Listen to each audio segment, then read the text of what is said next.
Good morning, good afternoon, and or good evening, wherever you're receiving this audio. Welcome back to yet another episode of the Busted Coverage Podcast, right here on YouTube and also right there on Spotify.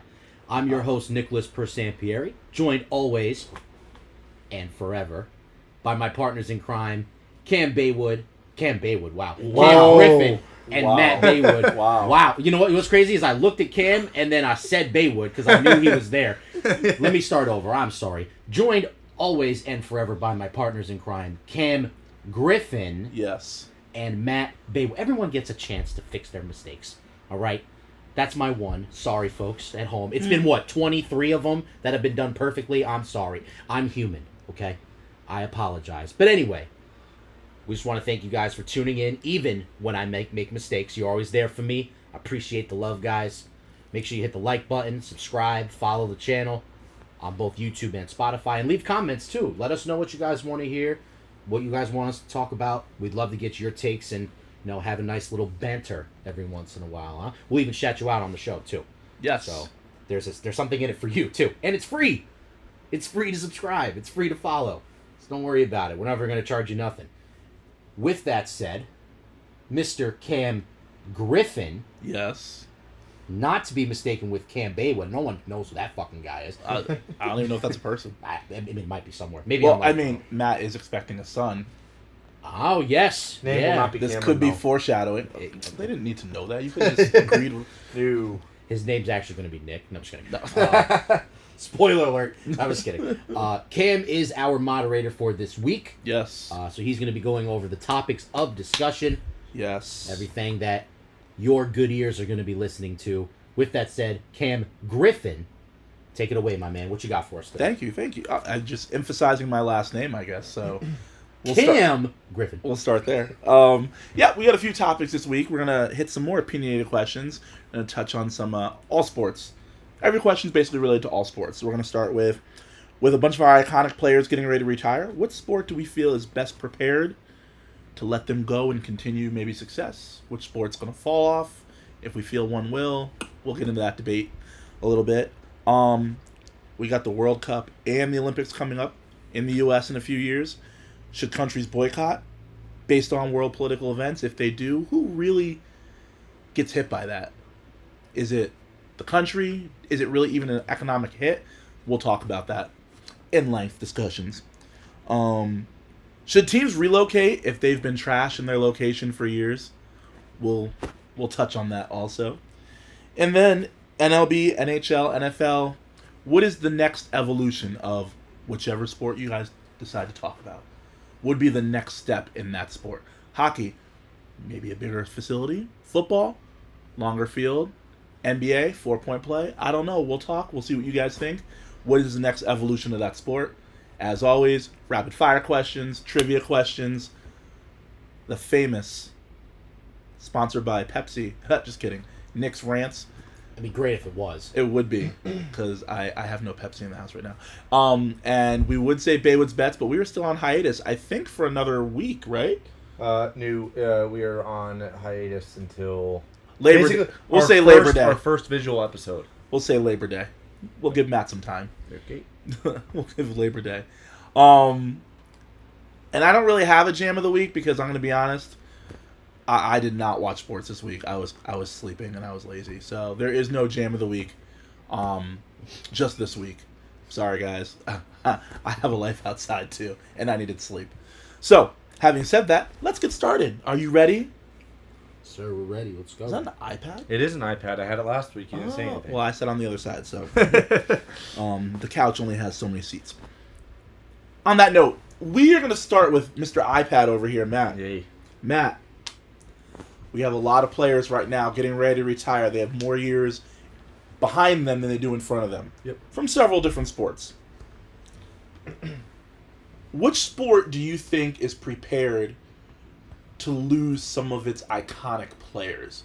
You know, in NFL, we lost a lot of quarterbacks, and we have one on his last legs these last few years. NBA, we're getting ready to lose the big three, I would say, right now, in Curry, LeBron, and Durant. NHL, got some players on the way out, too, that we were hoping might win a championship, Stanley Cup, and did not. And MLB, well, you can play till you're 50, but I feel like a bunch of them are getting ready to leave too.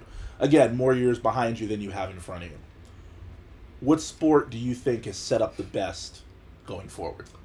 This might be the easy answer, but last week I sort of alluded to it, and I say the WNBA. We saw a legend in Diana Taurasi leave, and we also saw Candace Parker retire over the past few years. So with Paige coming in, Caitlin Clark, Angel Reese, soon to be Juju, a lot of talent coming in, and viewership is going up. So I think the impact on those legends leaving isn't as, prominent as you would say, like the NBA when you have the three marquee players leaving around the same time. It speaks for itself. I'm tuning in more. That's nothing against Diana. It's just the trend, and it's entertaining now. So, wasn't able to watch WNBA games growing up as much. I didn't even know what channel they were on. NBA games sort of dominated all the main networks. So now that they're being more regularly shown, I'm able to catch them more. And I'm honestly been tuning in more to that than any NBA coverage, even though we're in the off season. But it's nice that they're playing in the off season so that there's some sort of sports going on. Yeah. But yeah, the WNBA is in good hands. We got a lot of young talent coming in, and I'll keep this answer short. Oh, for once. We'll get back to you. Don't worry. We'll want more Baywood moments. Nick. What's up? I'm going to throw you the same question. By the way, I did not think of WNBA when I was making this question, so kudos to you for your comments. Nice research. So the question being, what sport do I feel is best prepared to to lose their stars due to retirement? No, not serious. Just lose retirement. They've been there a while. What sport's best prepared? So, I'm sorry to make a very vague and broad answer here, but I'm kind of looking at it through two lenses. You have one lens that's the domestic appeal, and then you have another lens that's an international appeal. So I'm going to look at it through I'm going to try to combine them to the one that I think will be the best for domestic and international. And I'm going to pick the WNBA minus the W.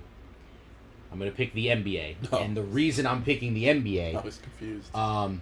I agree that the WNBA, their trajectory is up, up, up, up, up. I think the trend will see viewership increase, ratings increase. They're going to get paid more, whether we agree with it or not. They will get a pay raise. They're going to see more revenues come in. That's just the way it's going to go. More talent, more money. Boom, boom. However, I don't know if the international mark for the WNBA is there. I feel like that's more a domestic trend. Whereas with the NBA, yes, LeBron is leaving. Probably the best player of this generation. For you young kids that don't know who Michael Jordan is. But for a lot of, younger people, that's their GOAT. Kevin Durant. Presumably top 10, top 15 player in a lot of people's eyes. Steph Curry changed the way the game is played. So, but what I think you're seeing is, I think you already have your next slew of stars, both domestically and internationally.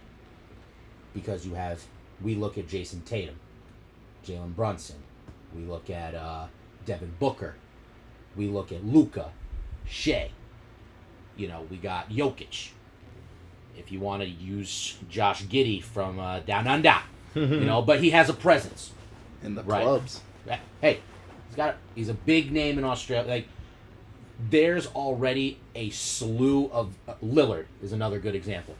So you already have your prominent big time names for domestic and international. The NBA's already a proven, driven international brand. And the game of basketball is evolving and growing, and I believe they make more money than the NFL does. Oh. So they make more money than the most watched sport. So because they tap those international markets. Exactly. They blend, like, the way they get streaming contracts, merchandise, the international presence. They're already expanding into Africa and China and all this other stuff. I just think they're best prepared for what they are as like this big conglomerate of a sports brand and industry. Whereas say the NHL, maybe not so much, because I feel the NHL is very North American heavy, aside from some European nations. Like, I don't think a lot of people play hockey in Africa. I was just gonna say. I don't know how much ice there is in the Congo and in Zimbabwe and stuff like that. You never know. It could get cold down there. It's true. Maybe. I've never been to Africa. I don't know. There's probably a lot of. They're near the equator, right? It gets cold. There's probably a lot of meth down there. A lot what? I said there's probably a lot of meth down there. That's considered ice. I think you playing need on to. That no. I just want everyone to know Matt said that. Yes. Matt, Mr. Matt Griffin. No. Mr. Cool Whip over here. Cool Whip. Yeah. But so my answer is going to be the NBA because I think they're already ahead of the curve in preparation for when those stars leave. And I think they've also proven that when Michael Jordan left, they had Kobe, they had Shaq, they had LeBron. They already had their next crop of stars ready. And it only helped elevate the game. Now, it may have taken some time, but they were able to fill the void by addition, not subtraction. Let me ask you this. So. I like where you're going with that. I want to ask you, and we'll stand this. I'm going to ask you about the NFL afterwards. We're losing 3, you could say, iconic players, and I get you need to have a good chunk of your career behind you to where we can say that. Right. LeBron, first active billionaire while he's playing. Right. Not the richest NBA player of all time. That would be MJ, but first active billionaire playing. Kevin Durant, also a billionaire while he's playing right now. Got it second to LeBron, but probably the most versatile 7-footer we've ever seen play this game. Steph Curry, another billionaire, playing, but I really don't need to say more than Steph Curry. We all know how he changed the game. Icons in their own right. They can go anywhere in the world and you know who they are, and you'll cheer for them even if you hate them. What up-and-coming star do you think, if any, have a chance to be on that level? In the NBA? I would say you can go cross sports for that.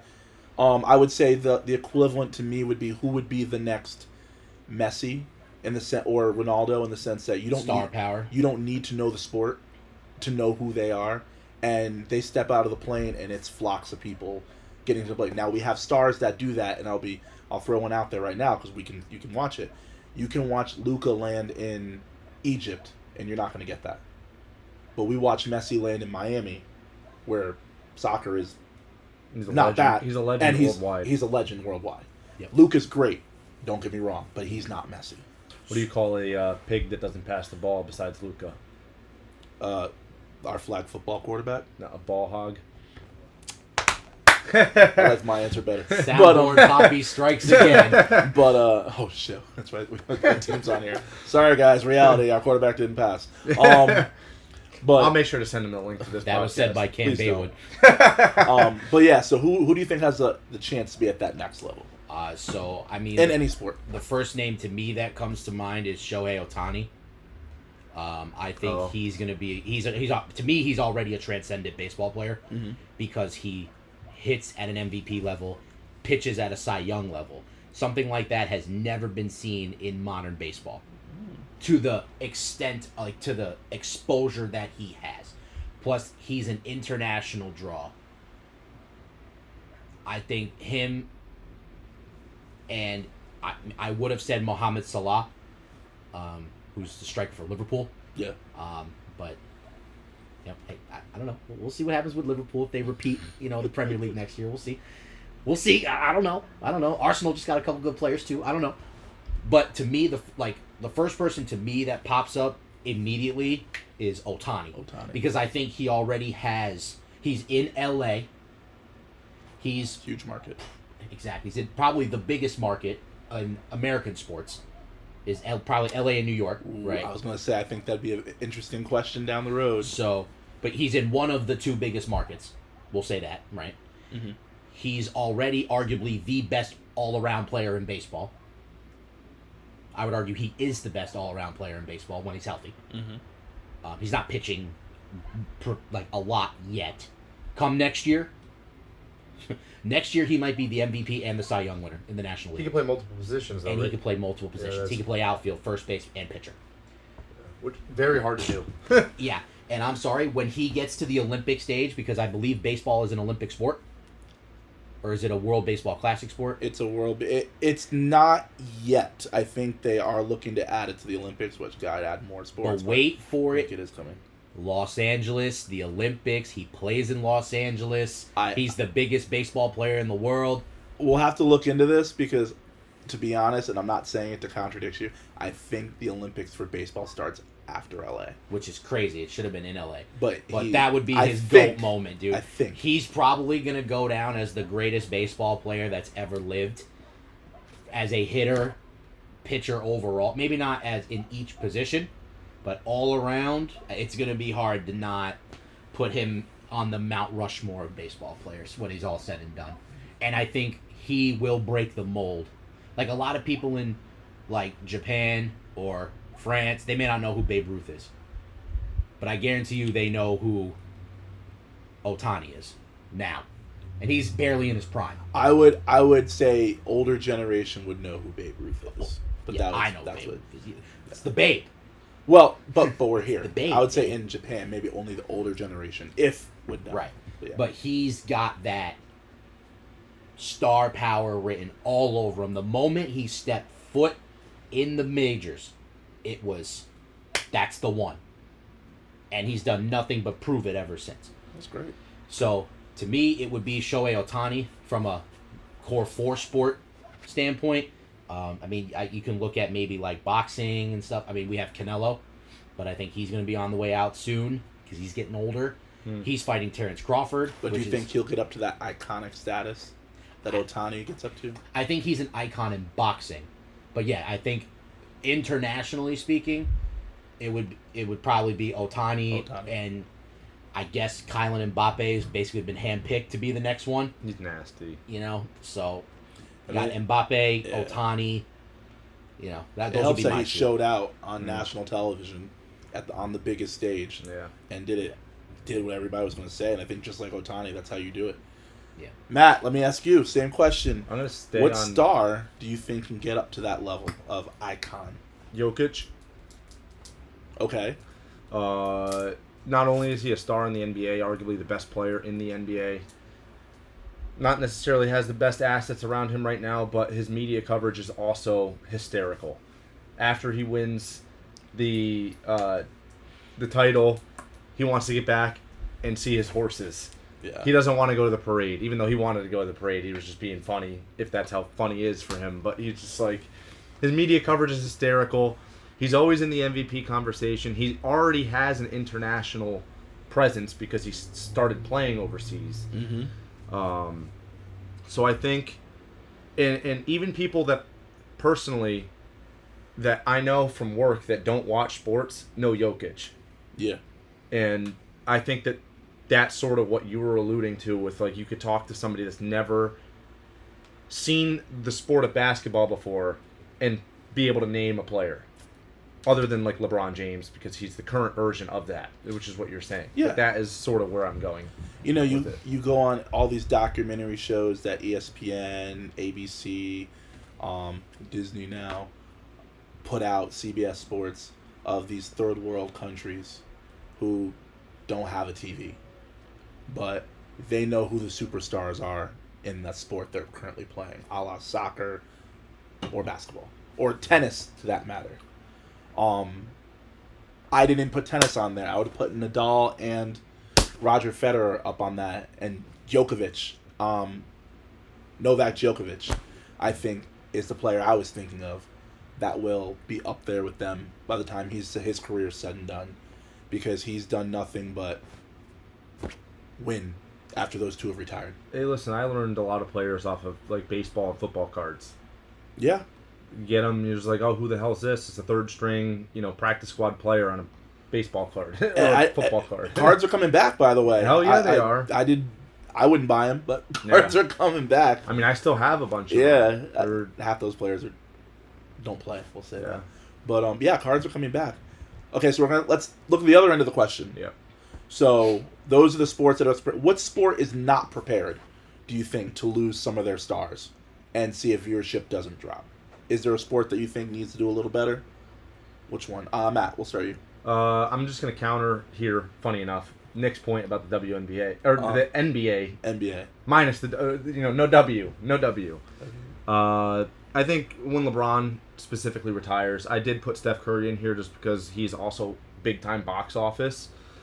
But when LeBron hogs too much of the media coverage, it seems like every day we're talking about LeBron, even if they didn't play. Yeah. And aside from that, Savannah is ready to put all types of LeBron's balls in her purse. Yeah, he did say that. So he's definitely clocking out within the next year or two. Who said that? His wife gave him. Savannah said gave that him she's ready for him to come home. Ah. So I think when LeBron retires, we're going to see a little bit of Bronny James coverage that we probably shouldn't be getting. And that'll fizzle out pretty quick because he's not going to meet up to any expectations that he already hasn't. That being said, there's so much hype on the WNBA, I think more attention's going to focus there. I don't think the current stars are going to warrant that sort of box office attention. I mean, Luka's box office, Shea, to me, isn't really box office. He's a great player. He just won the MVP, but there's nothing about his game that makes me say I want to see him in person. Nope, I agree. Luka, I would want to see him in person. I would want to see Giannis in person, but Giannis is always hurt. Zion, I would have loved to see him in person, but now he just got his extension and he has a weight restriction in his contract already. That's not a good sign for him. It seems like he's rounding the Shaq corner early, and he hasn't even met up to any of those standards of Shaq. There are players that are like Halliburton that are not really superstars, but I just think that there's a lot of stars, but not as many superstars in the NBA as there have been over the past 10 years.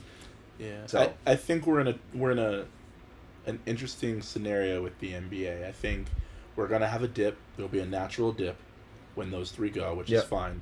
But I don't know, like you said, I don't know. Shea's a great player, but I don't know if I would really buy tickets to go see an OKC game. Yeah. There's still there's still other players I'd rather see in front of him. Yep. The only player that I feel I would want to see and buy a ticket for, which I think eventually he has a chance to get to that level, and I love Jokic, but would be Anthony Edwards. Oh, yeah. I I saw him in person. I think right now he's the only player outside of Victor Wembanyama, but that's just because he's a freak, and I'd love to just see how do you look at 7'6" in person. But talent-wise, we still don't know what he is yet because he was in for a year and a half and then he got hurt. We've seen him in the Olympics, but we want to see him 82 games, roughly 75-plus games consistently, and let's see what you can do. So speaking on Ant Edwards, because I had the pleasure of seeing him play against the Knicks, Ant jacked up like 5 threes in the first half, probably missed all of them. Yeah. That didn't shy him away at all. He looked like a completely different player than he did in the playoffs, because in the playoffs it seemed like he was holding back a lot. His coach benched him a couple times. I think there was something going on. I think he figured out in the playoffs, and I think he matured. Because I think it was, look, I'm going to get my numbers. And in the playoffs, it's like, look, everybody eats. I get my numbers too. We win. Because you saw a lot of the, I don't want to call them supporting cast, we'll say, step up. Rudy Gobert. He had a great game. He had great games and bad games. Yeah. But, for the most part, when they won, he got at least 8 rebounds. That's what you should be doing. But when Ant Edwards needed to be that, because it seemed like they were losing that sort of leader on their team towards the end of the series, it seemed like we were waiting for Ant Edwards to step up and go off, and he never did. It seemed like he was still playing very passive. But and I think that might be something that, again, that might be the next evolution of his game. Go back, watch the tape. He's very young. And go back. He's very young. We look at what he did to OKC, and look, if that was a best of 9, I don't think OKC wins that, my guy. Because you look at what they did, and anytime Ant Edwards steps on the court, you feel you have a chance to win. you, in essence, could have won an NBA championship had you beaten OKC. I think that's the thought process we're all coming with. Because if SGA was the best player in the Indiana series, to me, SGA was not the best player in the Minnesota series. That was Anthony Edwards. Yeah. So I'm wondering if he's playing out in Indianapolis, do the Timberwolves bring home their first championship? I don't know. But it's a good question to say. But I do think Edwards would be the person I would look to. Nick, what sport do you think is not ready for their stars to leave? And I know what sport I'm going to say. It's a good question. I'm gonna go out on a limb here, and I'm going to say, drum roll. Oh wow, that was awful. Major League Baseball. Oh. How many iconic players can you name in Major League Baseball? Not many. And that's the natural ordeal, right? We always have these all-star players that are, that's their position, but there's no real... There's the mega stars of baseball. There's really only, 3? Yeah. 4? Aaron Judge. Judge, Ohtani, Bryce Harper, Mike Trout. At some one point, Juan. Juan Soto. I'd put him in that category. Yeah. He's the highest paid player in the history of the sport. Yeah. You're an icon for that reason. At one time, Aroldis Chapman was box office. You needed to see him pitch. But even so, okay, you have your core 4 or 5. Yeah. Bryce ain't getting any younger. Trout's not getting any healthier. Judge is already 32 years old. Doesn't feel like it, but it is. And guess what? We were just hearing about him over the past couple of years. And guess what? He just got injured. Yeah. He's out. Ohtani missed all of last year. So, if you see a combination of those... Bryce Harper hasn't been healthy the last couple of years. Or hasn't been 100%. So, if you're looking at it from a standpoint of... If a combination of those players are not in the postseason, or they retire, or they get hurt, well, I don't know what that's going to do for viewership of baseball. Plus, pitchers... Yeah, Skubal's a great pitcher for the Tigers. Max Fried's having a great year. They're not megastars. They're not box office attractions, as Matt alluded to. There really aren't any box office pitchers that aside from Skeens, the kid on the Brewers, Mizanowski or whatever his name is. Aside from those two guys, you don't really got much box office pitching. So when Verlander leaves, when DeGrom, Scherzer, that old wave, and then if any of those players get hurt, especially Judge and Ohtani, they're the two golden eggs right now. Mm-hmm. If those two aren't really prominent, Yeah. I think baseball's viewership goes meow, because it was already dipping. Then they made the pitch clock change. They made the rule change to extra innings. The inning starts with a runner on second base every extra inning. So they're trying to make the game faster. And more interesting. More interesting, more offensive inclined. Right? We see a lot of home runs and strikeouts. We just saw it's boom or bust. We just saw the swing off in the All-Star game. So they are trying to do things to keep... Because right now, baseball is pretty hot right now in terms of viewership. And do they have another crop of young stars coming? Yes. Pete Crow Armstrong of the Cubs. I know I mentioned him a few weeks back. Mm-hmm. Real deal. He's a prodigy. Cubbies might win the World Series this year. You heard it here first. I said might. That's your bailout right there. In case Brewers have won, 15 games in a row. They got a pitching phenom. Still got Skeens. Obviously, you have Judge. But, to me, outside of those players, what does MLB have to offer? That's my concern for them. They're already... there's a lot of money in baseball because they don't have a salary cap. So, I don't know what they do to figure things out to make it more intriguing than it is now. I'm worried that this could be a peak. And if they get stagnant or decline... Say if something were to happen. I don't know how much more they can go. I hope they go. Because I would love to see, Yankees Mets. That's what we've been wanting it for a long time. Subway Series. We almost got it last year. Hey, I've seen it in my lifetime. Let me just put something out here too. A lot of a baseball fan base, in person, I should say, is because tickets are cheaper than any other sports events. Exactly. That is true. Unless you go to a Yankee game. Right. And you're paying $17 for a Bud Light. Please sponsor us, Bud Light. Yes. But to Matt's point, so they're doing everything they can to get people in the building. Mm-hmm. And so far, the show's been good enough for them to keep coming back. But until it's not, because baseball can get real boring real easily. Just don't hit the ball. Unless you appreciate great pitching, Yeah.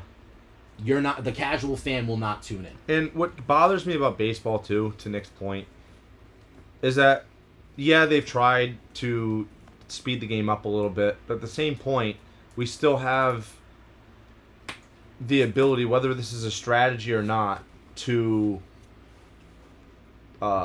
purposefully walk players. That takes I don't want to pay a ticket to a Yankee game and then not be able to see Judge hit because they're force walking him. So I may have a solution. What is your solution? Perfect. While we're on the topic? We have problems and we have answers on this show. I have a solution. No walks, period. So strike or hit? Hit the ball or miss the ball. So you're saying... Period. But if I throw it, because sometimes it's Or- deliberate, if I deliberately No. don't throw it, So you're saying no balls? No balls. so what is it? You got to pitch and try to throw strikes every time. But what if you don't? What's the consequence? You just keep pitching. So But- it keeps going to your pitch count. But that still extends the game. Hold on. Yeah. But we can't force walk people, so it forces them The to only pitch time to Judge. the only time that you can walk them is if you get hit still. Yeah, if you hit the guy, yeah. But it's a walk. Yeah. but would that not be the alternative? Let's No, you just, can't purposely hit You can't people. purposely hit people. That's already an ejection. Yes. So, but let's And then be you honest can't about intentionally this. walk people.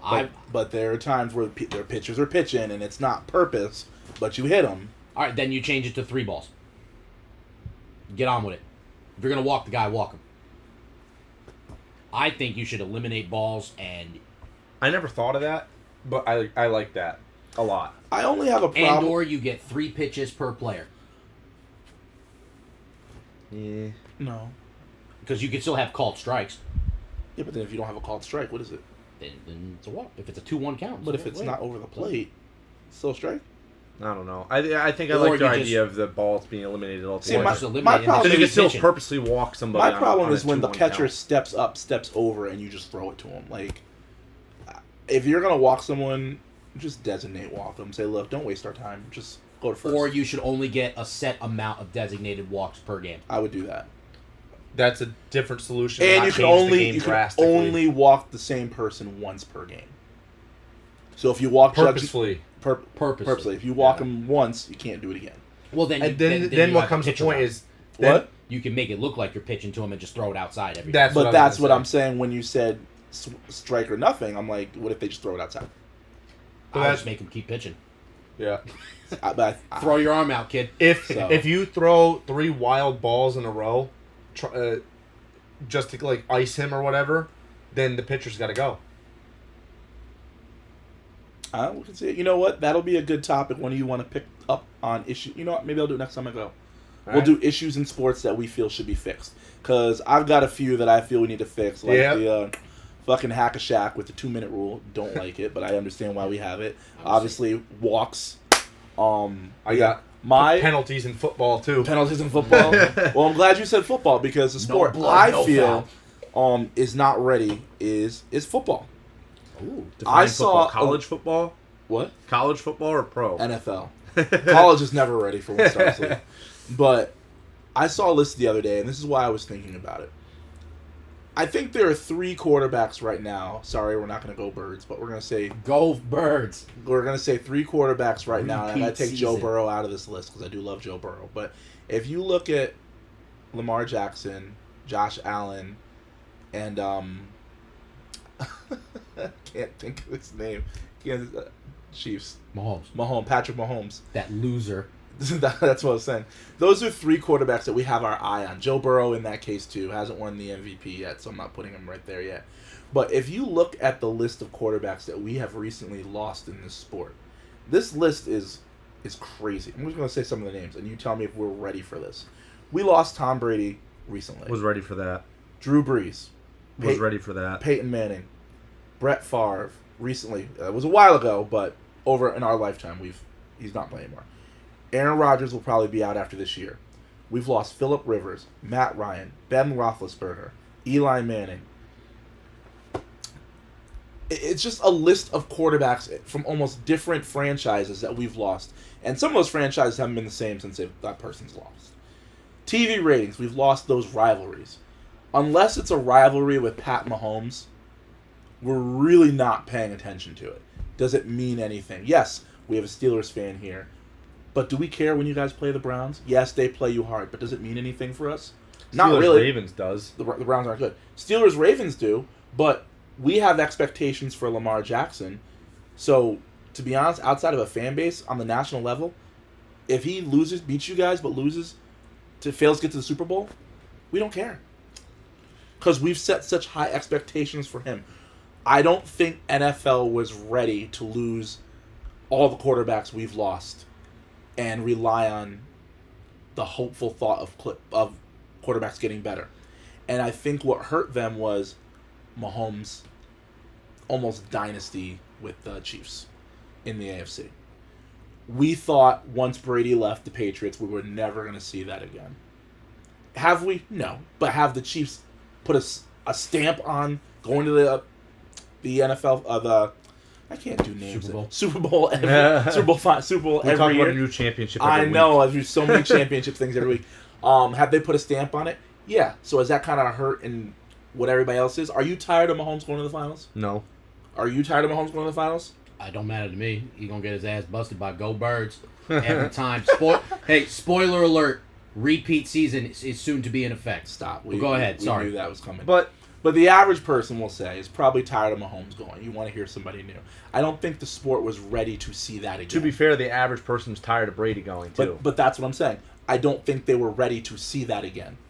Is viewership up? Yes. Why? Because Taylor Swift. I was not going there. But is viewership up? Yes. Why? Because more people have access to it. Mm-hmm. So people tune in for the first time. This is what I said about the WNBA the other day. Well, people are watching it more now than ever. Yeah, because we can have more access to it now than we did before. Hey, so that's what it was. If we had this access to these sports years ago, we probably would still all be watching. But we didn't have Netflix years ago. We didn't have Hulu years ago. You couldn't go to Blockbuster and get a pre-taped game and go watch it. So, speaking of Netflix, while you have that, Netflix needs to be the one that shows the WNBA, not the NFL. Because the NFL has 4 mainstream networks that they stream on. The WNBA needs to sign a contract. Or Netflix needs to sign a WNBA contract. I was going to say, remove the NFL from Netflix. Well, the WNBA is on Hulu. Yeah. They have games on Hulu, Peacock, and I'm quite sure they're on... Not Tubi. They're on Tubi, and they're Fubo? on Fubo, and they're on one more. I thought it was on Pluto too, but they're real quick while we're doing it. But anyway, yeah, football, so I think football. I just don't think we were ready to re-see a quarterback go. So I think we dip a little bit. I think the best thing for the NFL, and I hate saying this because Nick's sitting right here, is for someone to beat the Chiefs. He doesn't actually hate saying it. Deep down, he doesn't. I don't hate it. I'm sorry. He don't hate it. But my pick was football. Nothing personal.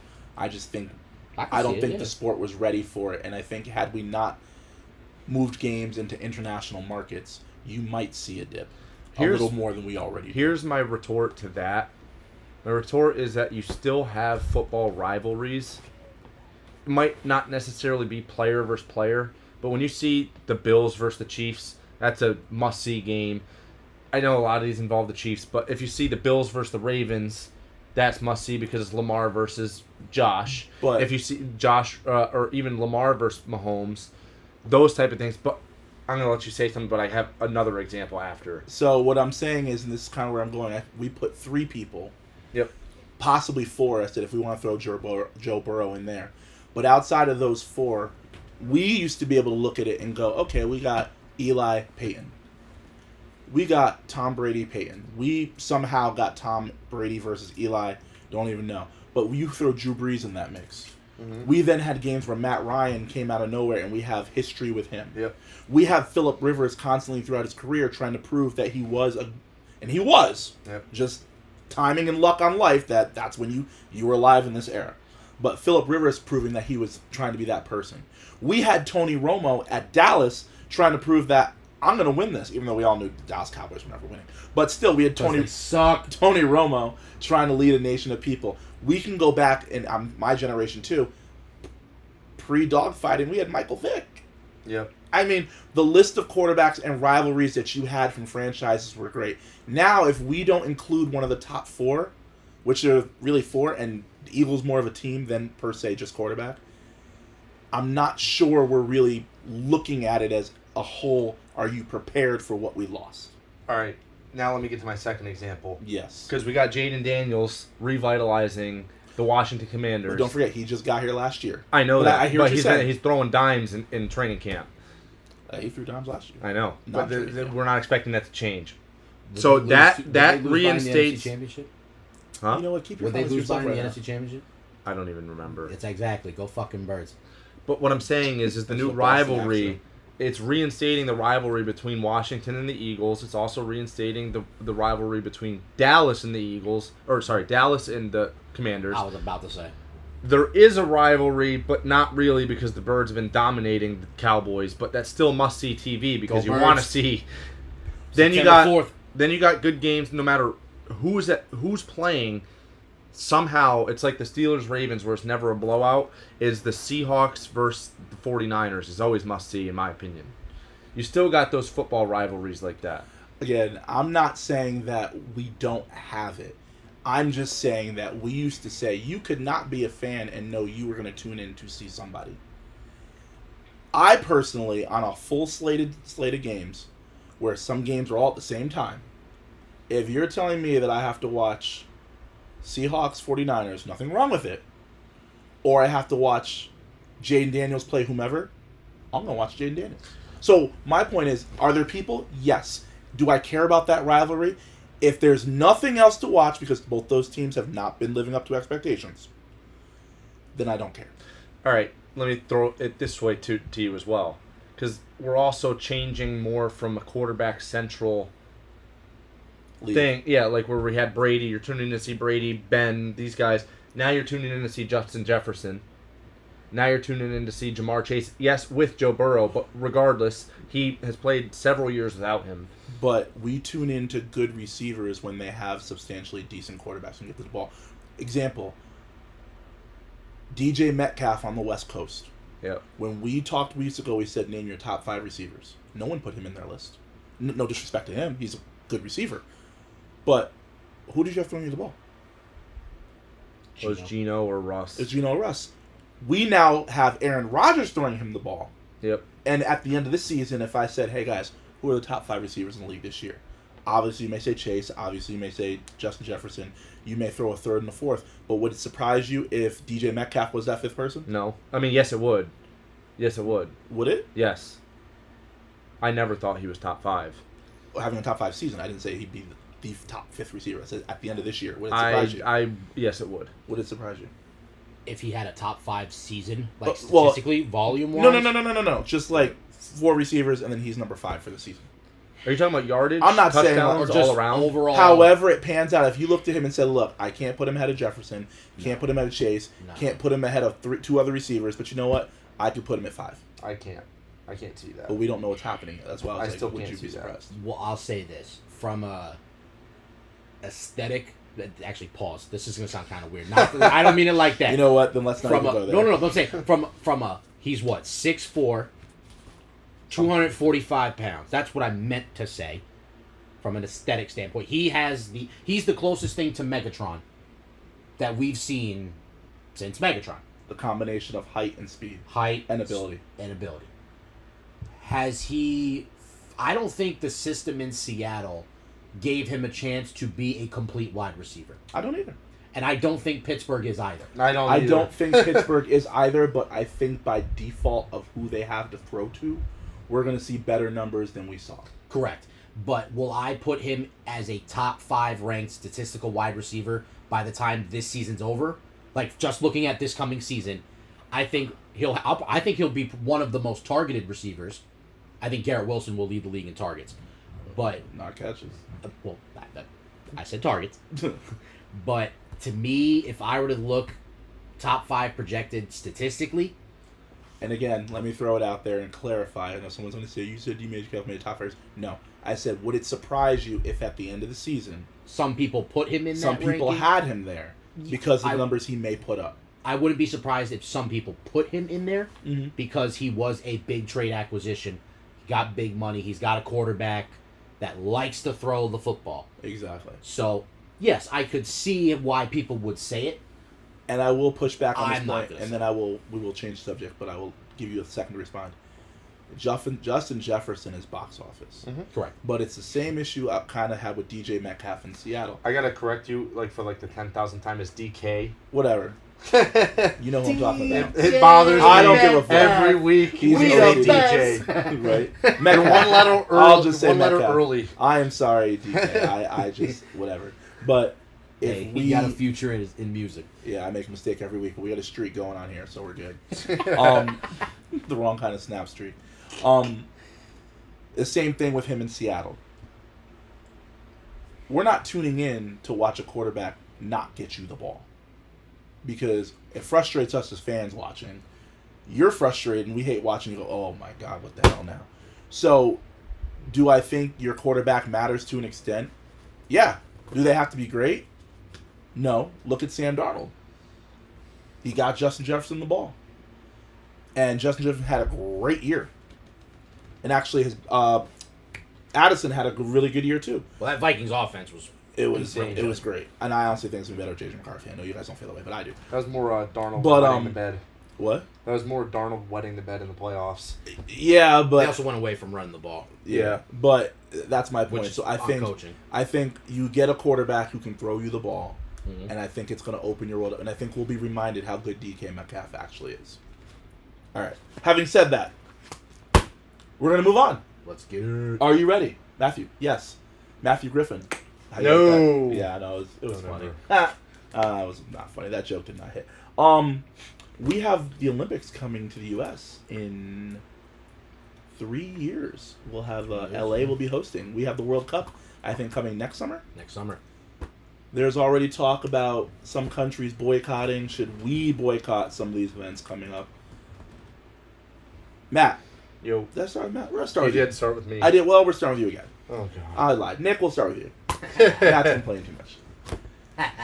Which one is this? The Olympic This one? is the Olympics one. Let me ask this question. World Cup. You know our political scene right now. We're not going to get too into politics. We're going to go specifics on it. Okay. Do you ever feel that, regardless of what's going on in the world, countries should boycott any world sporting event? Well, seeing as I believe in freedom, And now they have done it. By the way, we know they have boycotted in the past. But they have. Me personally, again, this is just an opinion. is it though? I don't know. I do speak a lot of truth sometimes. It should be left up to the teams and their specific, like the players, the coaches, the whatever. If they decide that they're going to refuse to play, like, unanimously, that's their choice. I don't think a country should step in and deny an opportunity to their players to represent their nation on a global stage, regardless of where an event's being held. Remember one year, 2008. Was it 2008? Was China? Beijing? Was the Summer Olympics? Yeah.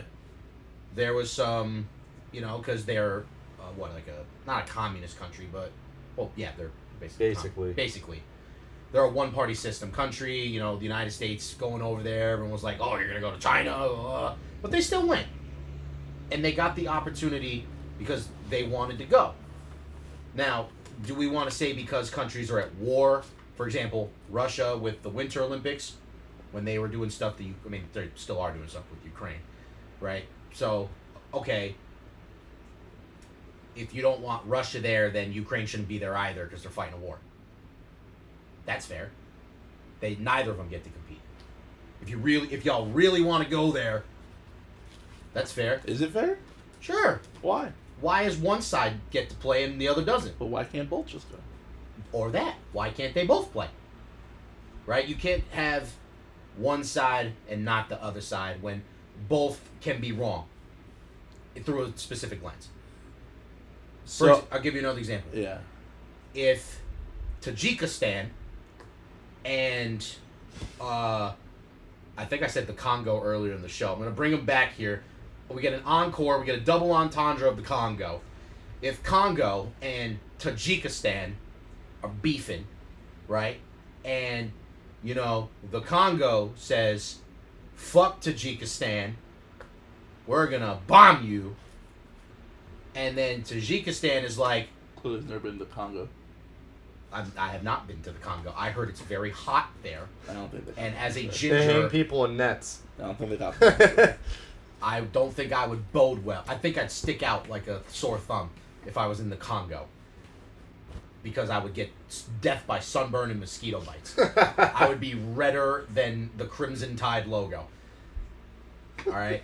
But anyway, if the Congo was like, fuck Tajikistan because they're Tajikistans, or Tajikistani, or whatever the fuck. They don't like tzatziki sauce. I don't even know if that's from It's there. not. It's from Greece, but... Hey, we're It just sounds appropriating close. over here, Matt, I know. with the Trying to sauces. Finish the conversation. Anyway, Matt. but so if they're bomb them and then Tajikistan's like fuck y'all too and bombs them too, but yet now they're gonna come together to play volleyball. Like, you know what I'm saying? Isn't that a little weird? Unless they were given the choice to play. Like, okay, so I know what we're gonna go here. Countries are gonna boycott because of the United States and Trump being president, right? And the tariffs and all this other bullshit. Yeah. They shouldn't boycott because Trump will sue them. I'm just kidding. But no, if the real answer is it should be left up to the team, the players, the coaches. They should get to decide. They're the ones that got the invite. They're the ones that get the chance to represent their nation. If they choose not to do it, all right, so be it. We'll invite the next best country or whoever qualifies. They get their spot. Hmm. I don't think they should be forced to not compete because they're this and we're that. That's fucking stupid. Let's settle it on the court. Right? Throw some elbows, play some ball, and let the best team win. That's what sports are all about. Plus, sports is like the one thing that brings people together better than it. Besides a holiday meal and sports are like the two things that bring people together no matter what. So, I think it's a crime to not let them compete. Plus, it makes for a great story. Like, when Rocky fought Ivan Drago, dude. And Russia's standing ovation. That's what I'm saying. And they were chanting USA, whatever. But that fight went like 20-something rounds, man. But it's for the sake of sport. It's for the sake of competition. You can't deny people because they believe something or there's disagreements between Trudeau and fucking Trump over taxes on fucking syrup. I still want to see Sidney Crosby play against the United States in hockey. Yep. You know what I'm saying? It'd be unfair and unjust to Sidney Crosby if he wants to play. That's my take. Can you repeat your question? That was a very winded. We went from Tajikistan to Canada to China. yeah. I know. We hit all the time. We went all around the globe. Our passport is full of stamps now. I'm almost afraid I've to been ask. around the world. You're afraid to ask me? I'm afraid to ask Matt the same question after I got Tajikistan over here. Matt, Yep. should At least he country? got his tzatziki. Yeah, I know, right? At least he knew where it was. The sashimi. They go on gyros or gyros. Heroes. Based on world conditions, should countries boycott either the Olympics or the World Cup? Just remember, if you say yes, you'll get sued. I'm just kidding. I mean, it's up to you. Just at least have a reason why. So, and this might also go to your second question, but if we're talking about world leaders stopping their players from going to the country. I think that that's not good. I think that politics should have no business interfering with sports. However, as Nick said, players trying to make a movement happen, being that they are the stars on the team and they have the most influence over people, over social media, actual they're down to earth when it comes to connection with the average people because they have press conferences with reporters, they do meet and greets and signing events with fans. They get to see all different kinds of people when politicians are up there just filling their pockets, getting their dick sucked in the back room, maybe getting their clits licked, whoever, if they're a Queen of England. Can we, maybe. not do an bad FCC Airways one day? Just, do normal, please. Well, that's if he marks an E for explicit. I will do. Well, either he does or it gets taken down. Continue. But my point is that politicians don't know what's best for the people.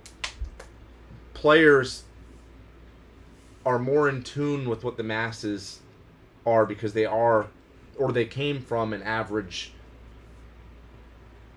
sort of background. So that being said, if the players want to start a movement and they want to hold out, by all means. Politics have no business interfering with sports. Whew. Well, Otherwise, you get sued. we've been around the world and back on this one. Is there a part 2 to this? There is no part 2 because I regretted asking part 1. Nope, so I'm going to keep going. So, recently, in America, not international, but I wanted to rant about this a little bit this week. Trump is trying to force the Washington Redskins name, or Washington Commanders, to be changed back to the Redskins. You racist bigot. First of all, I am not opposed to the Redskins being the team name in Washington. Of course not. I am opposed to Trump forcing it. Because it should be, if it was up to the Native Americans, which is who it was now, in my eyes, endeared for, but if the Native Americans, who it was named after, are offended by it and they wanted it changed, then by all means, keep it the Commanders. I don't care. I grew up on the Redskins. The logo was dope. I never thought it was racist, in my opinion, because I wasn't brought up in that sort of... I never looked at somebody differently. Yeah. That being said, you're not going to defund and force somebody to not be able to build a new stadium because you didn't change the name back to whatever Trump wants. It's ridiculous. It's not good for the sport. It's not good for the country at all. It makes us look like a joke. May I make a comment that you're probably going to facepalm to? No. Yes. So, being as someone who sometimes has red skin... Notice how I said no, and then he does it anyway. So why even ask? Just make the comment. Yeah, I was going to... Why, I'm already... So, oh my God. Seeing as someone who gets red skin in the sunlight, it's a sunburn joke. Yep. I agree that the Redskins were a dope-ass name. They were a dope-ass uniform, and it had a lot of historic context. And it's funny that the people who get offended the most by the name Redskins aren't even Redskins. Right. It's a bunch of frilly white people in California who drink like matcha that get offended about Native Americans when they're not even Native Americans. Or they'll say they're like 128th Native American but don't live on the reservation, so you have no right to say it because you don't associate with it. It was the Cleveland Indians, right? Yeah, like, Yeah. all right, whatever. What was racist about the Indians? Or it's a problem when they suck. When the Redskins changed their name, were they good? Nope. No, they sucked ass cock. They were so bad that they were- had to be the Washington football team. They didn't even have a name. That's how bad they were. They didn't have a name. But the It was Kansas Washington, City... and that's it. But let's remember that there's the Chicago Blackhawks. Yep. It's the same fucking logo. But what, because they're on fucking ice? They don't gotta fucking change it? Because you can't have redskin in the winter? Like, what the fuck are you talking about? You know what I'm saying? You have the Kansas City Chiefs. Yep. That is a Native American spearhead. I know we touched on this a But- few weeks back, a few episodes back. You're on a roll You're here. cut off. You're cut off. I was on a roll, bro. You cut me off. I'm cutting you off. Sorry. I'm just kidding. I'll let you tap onto it. I know we talked about this a few episodes back, maybe one of our first few episodes, we talked on name changes, because I remember saying that, example, you can change your name because a bunch of people are upset about it, but you should go to the Native Americans and talk to them about it. Yep. Because I remember saying, even on TV, Florida State works with them. The Seminole Tribe works with the Florida State University. So Yep. that is one in of itself. They have documentaries on it. They approve it. Nothing happens without their say on it. And their pre-show for football is kick-ass with the fire spear throwing in the ground. That is a whole Seminole thing that they've been doing for years with the school. So are you saying that we need to go to an Indian reservation and say if you don't like red skin, then you should wear sunblock? Well, that's racist, so no. But what we are saying I'll is probably wear the sunblock. you should. I'm a big advocate of sunblock. If you're working with one of the tribes and they are okay with it, then somebody who's not involved in it should not be opening their mouth. And I think Agreed. what we had was, I think Cleveland Indians was the topic that was brought up, and then the Washington Redskins. Maybe you're right. Maybe it's because they weren't good.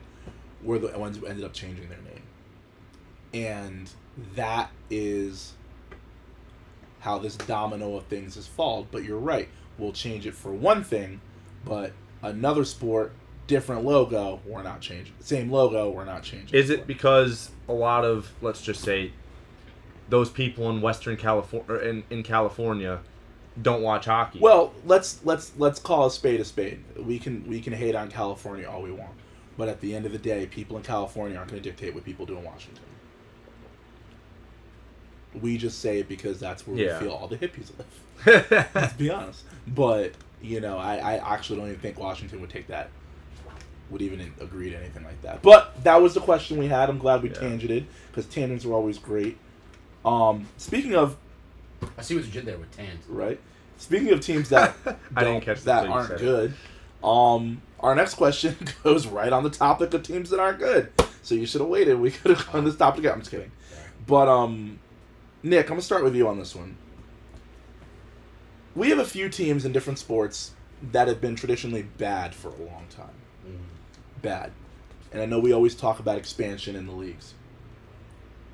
Should we move those bad teams to another city and see if they do better? Sometimes it's different conferences if you move them east to west, north to south. Sometimes it's a bigger market. Maybe it's a smaller market that they need. Question. When it's your turn, you can ask a question. No, I'm just saying, for Nick, are you saying same owners or sell it to? That's he can take it and run with it however he wants. Because we could do same owners and maybe we'll see. I think I'm more in favor of not redistricting, but that's a bad word to use. Realigning the divisions, especially in the NFL.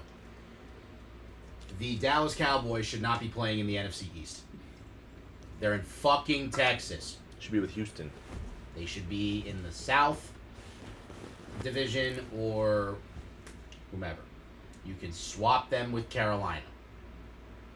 Maybe a change of division would be good, because if you put Dallas in the NFC South, they get to play Atlanta, Tampa, and New Orleans. It works geographically. You could say on paper they are better than two of those three teams. Mm-hmm. Maybe Dak won't throw interceptions all the time. I just wanted to slap the Cowboys. The one team that I think should move, not because I think they suck, well, they do suck, but I think it'd be good for them, are the Jets. And I think they should stay in New York, but actually be in New York. Because I think them moving to Queens would be embraced by the people of Queens. They would have a true identity, and I think that would help them a lot with their branding and their support and all that stuff. And by default, they would have to get better. A team that should not be in the league are the Giants, because they are Cheeks McAss. They are horribly run by the Mara family. They should sell the team. You chose the Giants over the Jets? Yes. But they've won more recently. I love hearing Jet fans complain more. That's why I want to keep them. Keep them in New York. You ever heard an angry New York Jet fan in New York? No. Love it. I prefer the Cowboy fans. You won't hear an angry Eagle fan, go Birds, repeat season. But the You'll Giants... see an angry Eagles fan destroying a city. Yes. That's a happy Eagles fan. Yeah. An Eagles fan. Yeah. Hey, we almost went to the Super Bowl. But anyway, if I were to take the Giants, I would put them in Canada. Because, fuck them. No, but, I mean, I know we touched on, like, different markets. If you're going to move a team that has been historically not doing well, maybe you try to find what's the best market that could, like, really embrace that franchise. So, St. Louis is a great example. Mm. When the Rams were in St. Louis, they had a very loyal fan base. You know, they packed their arena for home games. When they were good, when they were bad. Say if the Giants were to move to St. Louis, they still carry their historic name, the Giants. Mm-hmm. They've been around since, God knows when. And then you're still going to put them in a market where you've had a track record of the NFL being in that market. So now you can say, we now have an expectation to get this off the ground again and to rebrand it. So it's still the Giants, but it's a whole new thing. Mm. And I think the idea could work where you're going to rebrand. It's the same team, new identity. I think that's the key part to making them not suck ass. Do you think that would force owners' hands to maybe spend a little more and try a little harder if there was a consequence of you losing your team because you just did not play well in that market? It's tough because I think there's a lot of other factors that go into spending money. In terms of like facilities, you have a salary cap in the NFL, so you can only spend so much to improve your roster. But yes, I think owners, if you're gonna own a sports team, you should not be a part-time owner. If you're gonna buy a sports team, you should know your roster top to bottom. You should know where training camp is. You should know what color Gatorade they drink during practice. You should know who the company is that provides the nutrition plans, the workouts, like, the weight rooms. Like, you should know everything. And, sometimes there are owners or ownership groups that, example, the Miami Dolphins, that may not be there because of the Dolphins and their history, right? The only undefeated team ever was the 72 Dolphins.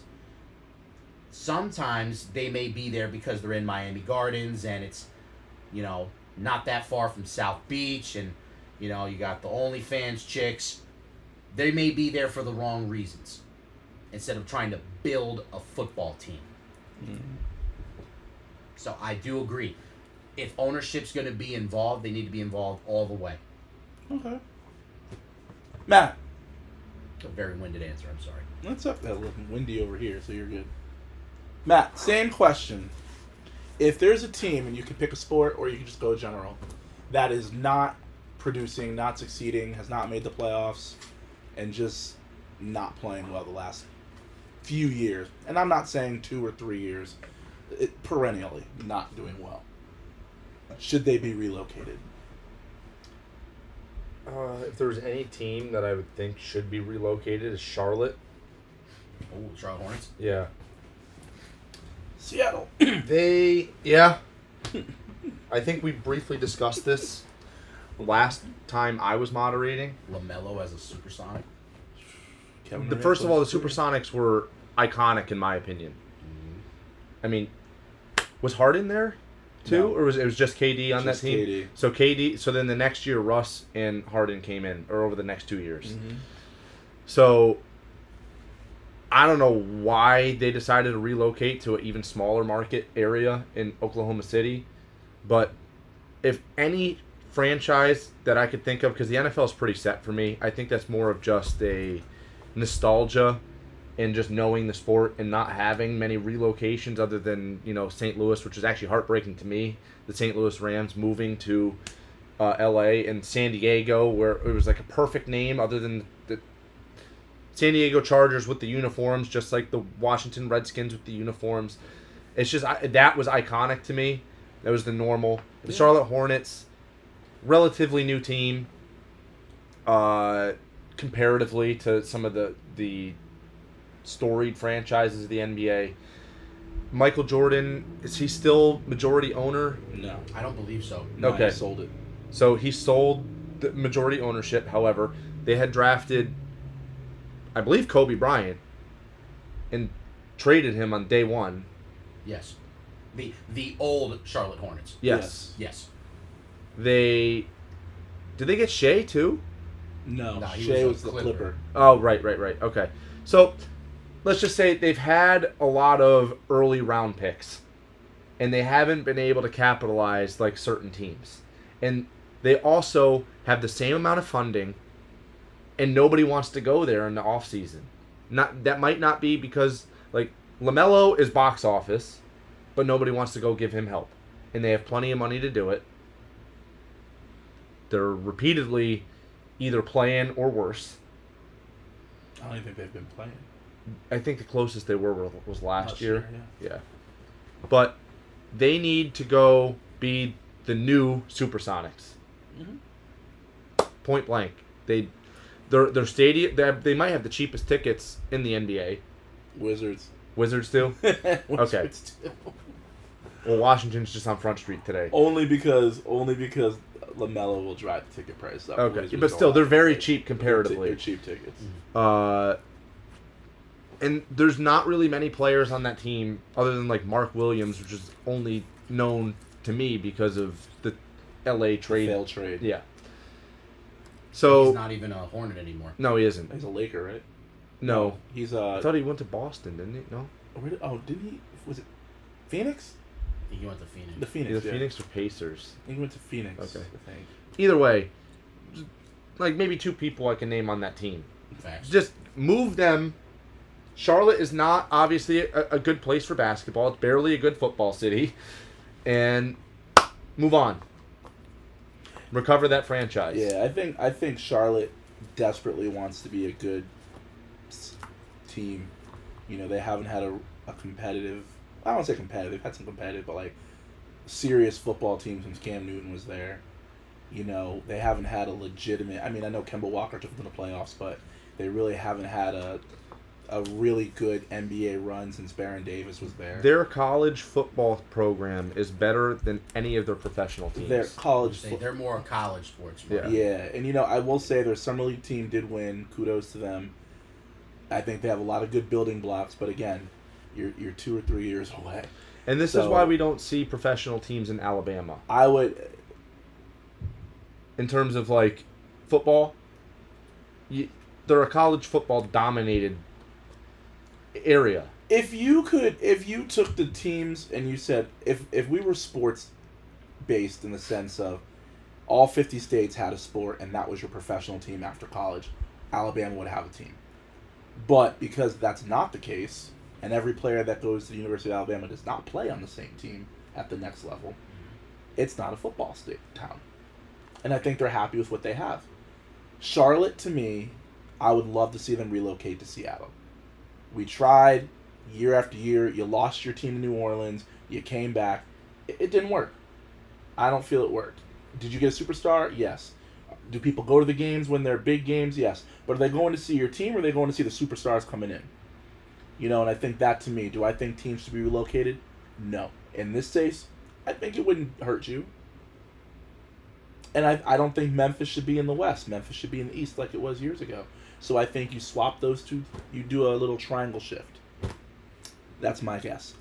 We're going to move on to our next question. And our last question, you guys ready for this one? I want to see how curious and how your minds work.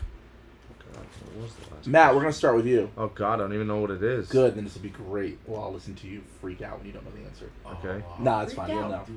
NBA, NHL, MLB, NFL. What is, you can pick one, or you can just talk about all of them generally, but we'll see how you do it.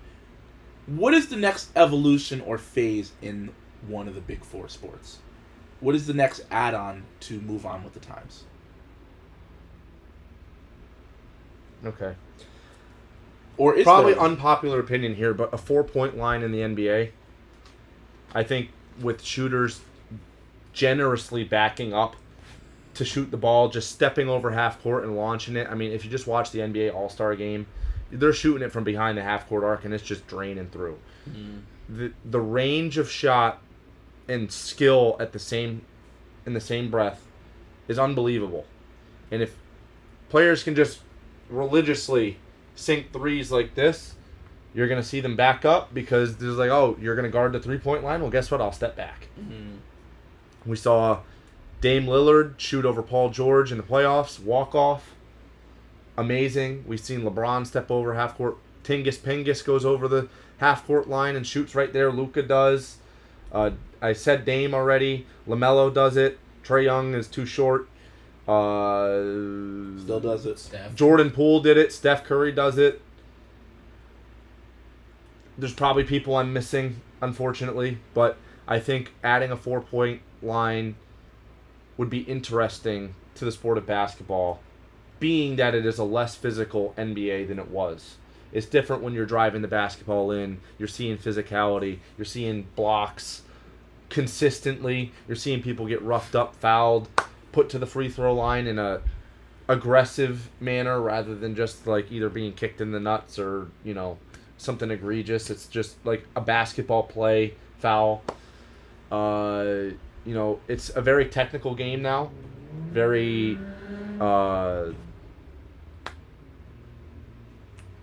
should I say, shooter league.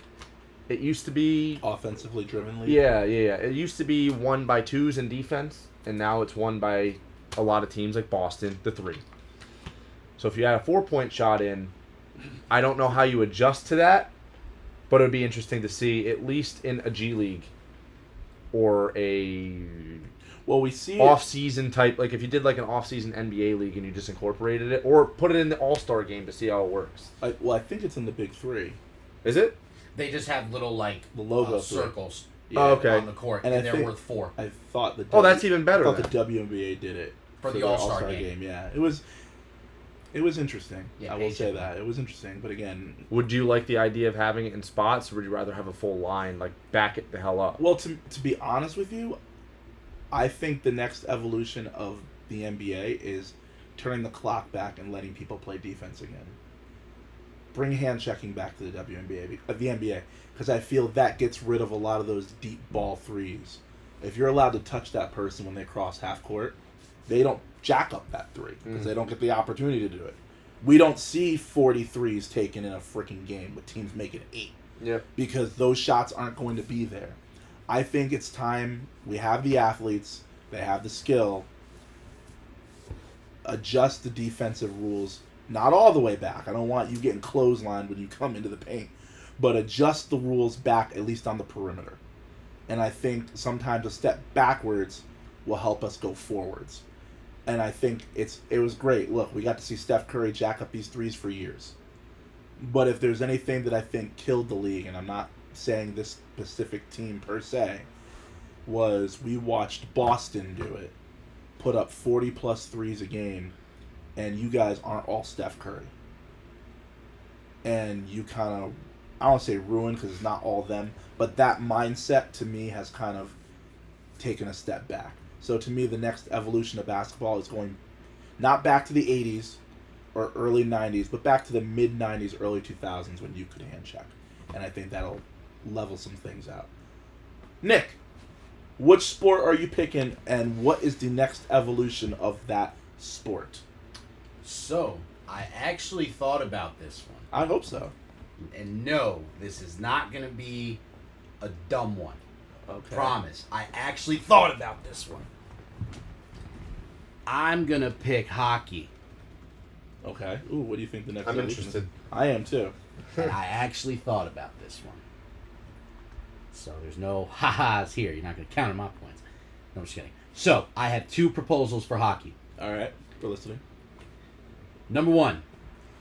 I don't know if you're familiar, but in hockey, We know I'm not, but still. we have the goal, right? You have your little crease for the goalie. Mhm. You have your goal line that extends in the net, and then it goes like out to like the boards, that Mhm. like end line, Talking about the red line? the red line. That's the icing line, yeah. Don't jump ahead. Okay. He's teaching me.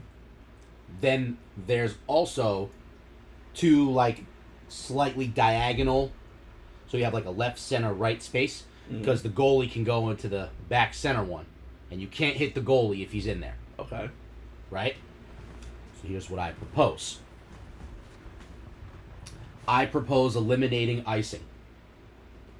If I would slightly widen the diagonals so that the goalie has a little more room to be in the center. Mm-hmm. If it goes into the center box, then it's icing. But if it's on the sides and the offensive player chases it down and beats the defender, there should not be icing. And then my second proposal is if you pass the first one, a goal scored from behind the blue line should be worth 2. Because these dudes are firing shots near 100 miles an hour. They're setting screens anyway, especially on power plays and stuff, so that the goalie can't see it. And if you're able to shoot it from a farther distance, you get more points in basketball for shooting at a farther distance, right? 2 versus 3. And in some forms of basketball, 4. Mm-hmm. It should be worth 2. And my icing example, I looked at a sport we don't really talk about. Lacrosse. I do like watching When lacrosse. the ball goes out the end line, if the offensive player is closer, when it goes out, the offense keeps the ball. That's how it is in hockey, though. Well, if it's icing, they stop play. Not if the offense is closer. That's wrong. Well, no, so I'm saying is if the offensive player is close, there should be no icing, period. Unless it's in the center box, where the goalie can't be touched. Oh, There should be no icing, period. okay. Especially if the offensive player is ahead. So, hold Because on. sometimes where they Hold clear on. it from, they'll still call an icing even if the offensive player has a jump. So, If they're not past a certain point. So the red line in the middle is that point. Right. So my question, just to make sure I'm understanding you. If you're all the way back in your own defensive zone, not on a power play, and you fling that shit down the ice, what are you saying in that instance? If the defense is closer, then it's what? So if the defense is closer and it's on the sides, Yeah. then it would be icing. Okay. But if the offensive player is closer, then no. So if it's technically like sort of on goal and it goes into that and area, it's in the not sides icing. and the offensive player is gaining ground and is ahead of the Yeah. defender, there should be no icing. Because right now, I see what you're saying. If it hits Yeah. the sides and the offensive player is closer, it's not icing. Yeah, I never Right. said the icing rule, and you guys were explaining this to me. It's Unless it goes into the middle part where the goalie can stop it. yeah, Because you can't hit the goalie right. if he's in the middle. Yeah, So Do you think you you might should as now well hit- call it dead yeah, and then do a face-off. yeah. Okay. And because of that, if they shoot it, because normally there's the blue line's the offside line Yeah. in front. If they can shoot it from behind the line, it should be worth 2. Interesting. Or And you're put, saying- a, and or put you're a sa- line before So the you're blue saying line. behind the blue line, and are you also saying from behind the net is 2, or are you just saying behind the blue line?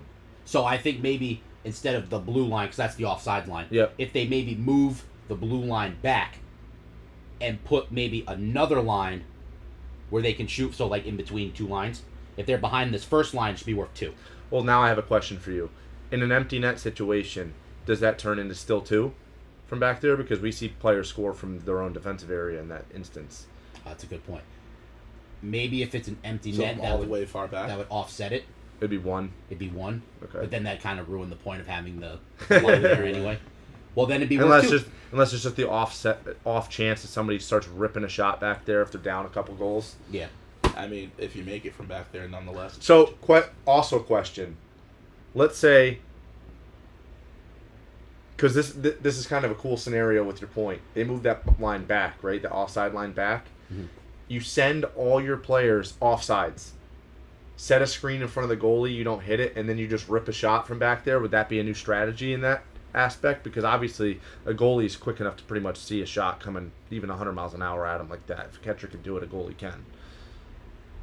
Repeat the question, please. I'm trying to So, process it. so the offsides line, right? If Right. a player goes offside before the puck goes over the line, it's offside. It's offsides. Yeah. So, let's say there's 5 skaters that are not the goalie per team on the ice. Mhm. If you send 4 of them over that offsides line, but you keep the puck back, you have them set a screen and you just rip a shot. I think that would still probably be offside. You think so? If they're over the main offside line. Yeah. So maybe they should put another line Yeah. that would signify behind this line is 2 points. How many lines are we putting on the ice? One extra line. What is this one extra So that line? way you can move the offside line back a little bit so that the offense has more room to roam and create extra space to, shoot longer distance shots. That should be worth more. Especially if they're from now imagine if you're down 2 goals with a minute left And you make the blue one. and you make the 2-point shot and you tie the game. Imagine how entertaining hockey would become with that. That in a blink of an eye. So you want to know what I saw live one time, which I think this could play to Nick's point? I was watching Flyers versus Pittsburgh in Pittsburgh. And I think it was Raquel shot a puck from in front of the goalie up against the glass. It bounced off the glass, bounced off the goalie's back, And then went in. Oh, wow. So trick shots. if you do that and you rip it hard as fuck off the glass and have it bounce off the goalie's back, I mean, that definitely deserves 2 points. That's crazy. I don't know if we'll get style points in here. No, but I'm saying behind his line, like he's saying. If you do it from there, like it So if you hit it behind the blue line, no matter what, it'd be 2 points. That's if you were to kinda put where an extra line in, no matter where you are. So that'd be interesting. I think the again, green line. I don't really watch hockey make it a all green that much, line, yeah. but or a black line. maybe this will help me watch it more. You never know. I'm And that way you can always tell down. if the puck's in front of it or not. Because it's black. We're gonna continue real quick. I'm gonna throw this question out to both of you guys. Is this the trivia You're question? both avid NFL watchers. Uh-oh. What is the next evolution of the NFL? Do you have one? Yeah. 'Cause I know you said earlier you had one. They had already fixed this years ago. This is and the then they pass took it away. interference Call. It's just penalties in general. Because too many games are decided in crunch time by referees. Mm-hmm. I think it's either let the players play and keep it consistent the whole game. I'm not going to go long-winded here. Or you have to have, at least in the final 2 minutes, some sort of review when it comes to something like that. Because we get the Chiefs who are blatantly holding most of the time, crunch time. You got pass interference calls, like the egregious one.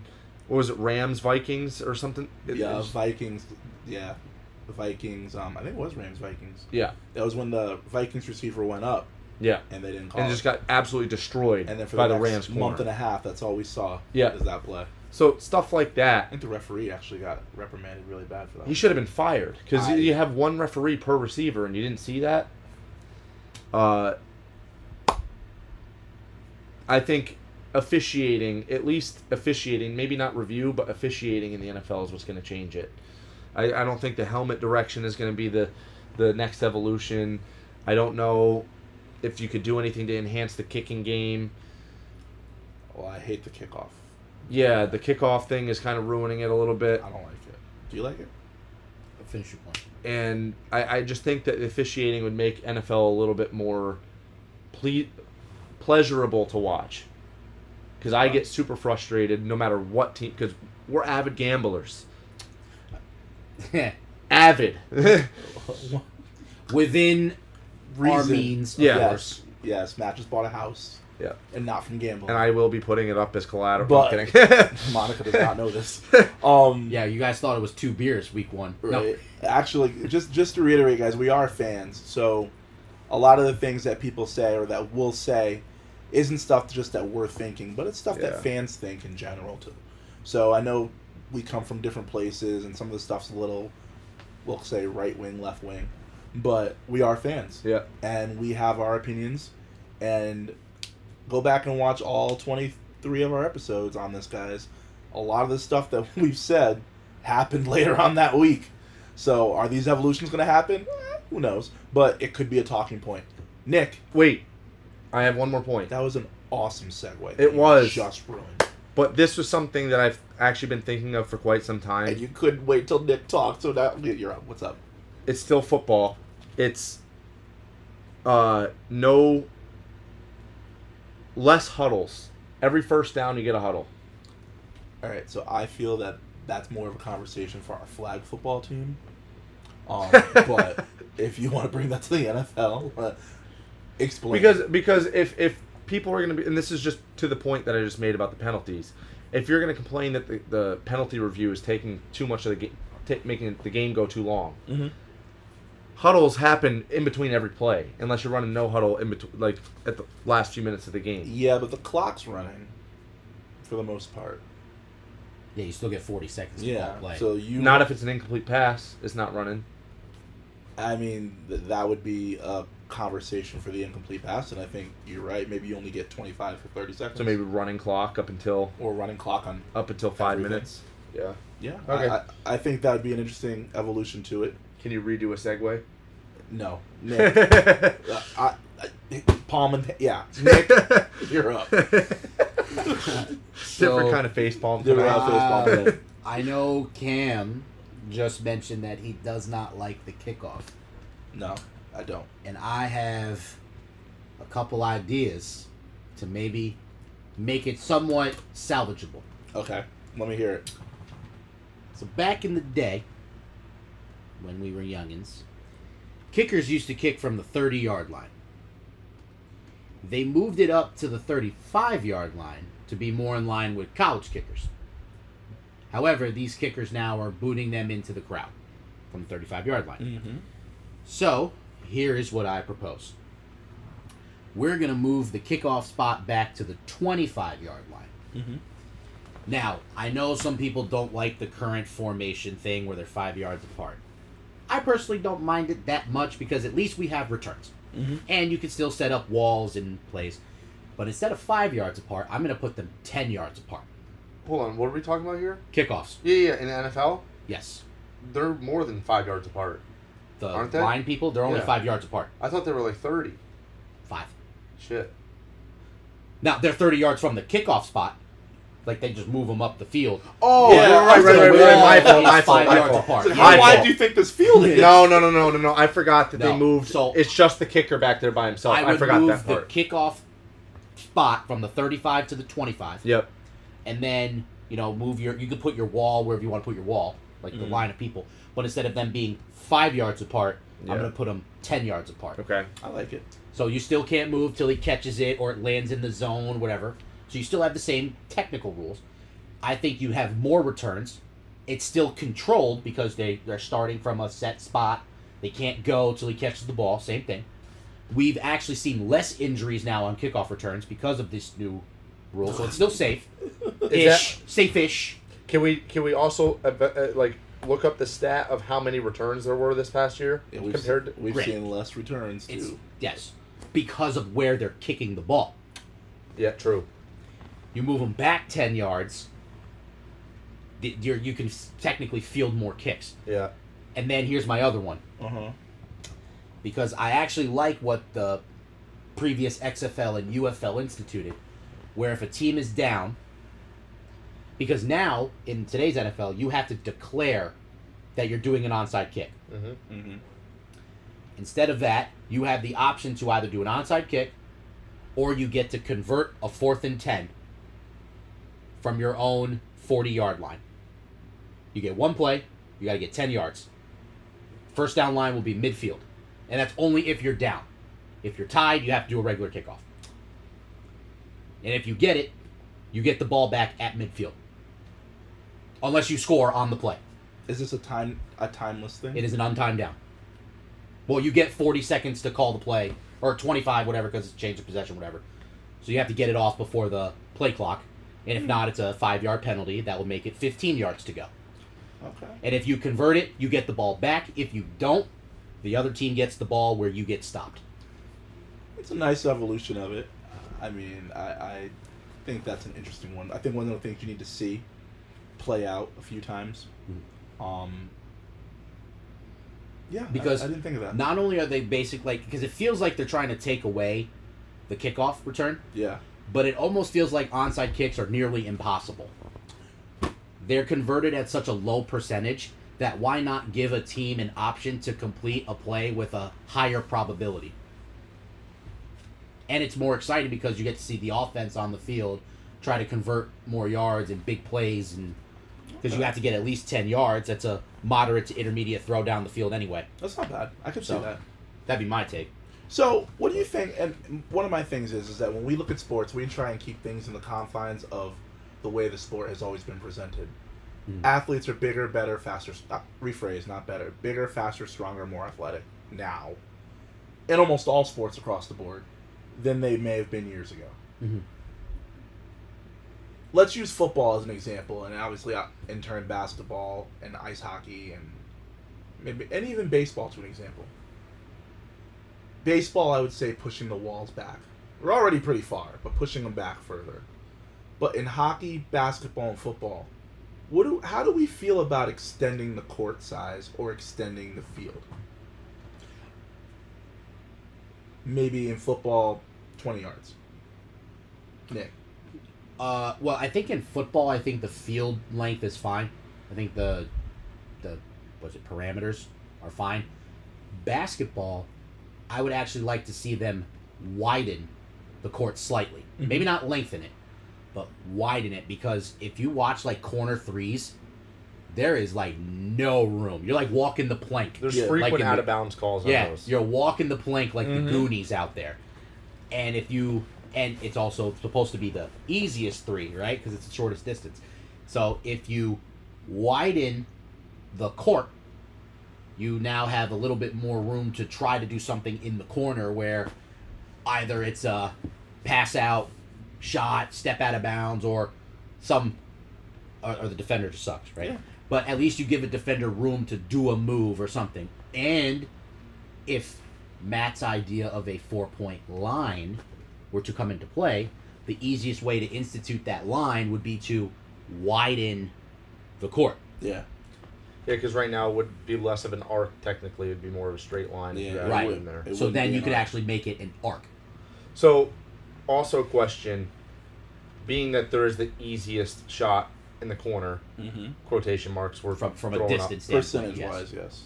If you widen the court, would you also continue the curve on that 3-point arc so it's the same distance as everything else, or would you keep it that straight bend at the end? Well, I think the 3-point line's not going to move. Right? I think that's a standard. My point is because you know how it arcs and then it goes straight down? Oh, I was saying, would you continue the arc out? I think to make it look it would flush. Depend on how you're looking at it. Are you just extending the court to give more space, or are you looking to adjust all the lines on the court? I think also on how you feel on if that. you look at maybe because like say because they look at percentages from the distance. Mm-hmm. So if you look at say what's the corner three, like 23.8 something like that, 23 something like that. So if you look at it from like a 23.8 distance compared to like a 24.6 distance, and you can compare the percentages and say it's not much of a drop off from them efficiency wise, you can then maybe change the arc so that the minimum, it's 24.6 now instead of 23.8. If you adjust the arc, no matter what, your former distance is eventually going to go to the corner. Right. So, I mean, we can adjust it, but if you were a 35% shooter at 24 feet over there, you're still going to be a 35% shooter at 30 at whatever feet right here if it's the same one. It's just trajectory at that point. Also, yes. I know why they do that straight theirs, because people are literally just standing there in the corner like this waiting to shoot. Well, yeah. If you have it curved, there's probably more of a chance, being that you're going to be just like there, that your foot's going to be on the line. Yeah, it's more of a aesthetics for the field. I personally would like to see football fields longer. I get it, but if you think about it, again, bigger, faster, stronger than we've been years ago. Athletes are more endurance now than they were years ago. They're throwing harder. It's easier to do stuff. I don't think adding another 10 yards on the field is really going to adjust anything. If anything, I think it helps with enough of this BS of moving the ball back on kickoffs. Enough of this, don't let players pass this. Look, if we add another 10, 20 yards, that changes that right there too. Because the ball's in the air long. It's going further. I'm tired of seeing them kick the ball out of behind the end zone. Irritates the hell out of me. But I understand why players do it. Mm-hmm. But I think that would be my next evolution. I'd like to see bigger fields. So kind of like a Canadian football field? Yeah. I don't want to change the end zone size. If anything, I would make it smaller. But I'm okay with that, but I would like to see a longer Like field. an extra 10 yards. Yeah, 10 yards to me would be fine. Do 110. Say 10 or 10 on each side. I would like 10 on each side, but I would settle with just a 10. So 5 on each side? That'd be weird. So you're okay. So you're you're gonna looking say at a you're 50-yard line. So halfway and then would be going back. 55 yards. 55 or 60 and go back. Mm. I have no problem with that. So That be would be 100 meters. as it should be. 110 Like yards. like a Look soccer at you. field. Yeah. Go with your bad stuff. I didn't know you knew things like that. But It's the metric system, baby. I'm there it telling is. you. You know both. There's a lot of you. We fill our car up in liters? What? No, it's the metric system. No, I didn't hear what you said. Oh, I said we fill up our cars with liters, Well, not... we drink our soda. Kiloliters. We drink our soda with liters. I don't Yeah. know how we do all that stuff. I don't But drink I soda. think that's we're all gonna go with steamed rapid. by Nestle, What'd you say? You have cavities. I don't drink soda. I don't have cavities. That's not true. It is true. No. I don't have Those cavities. teeth fell out. I don't have cavities. Mic drop.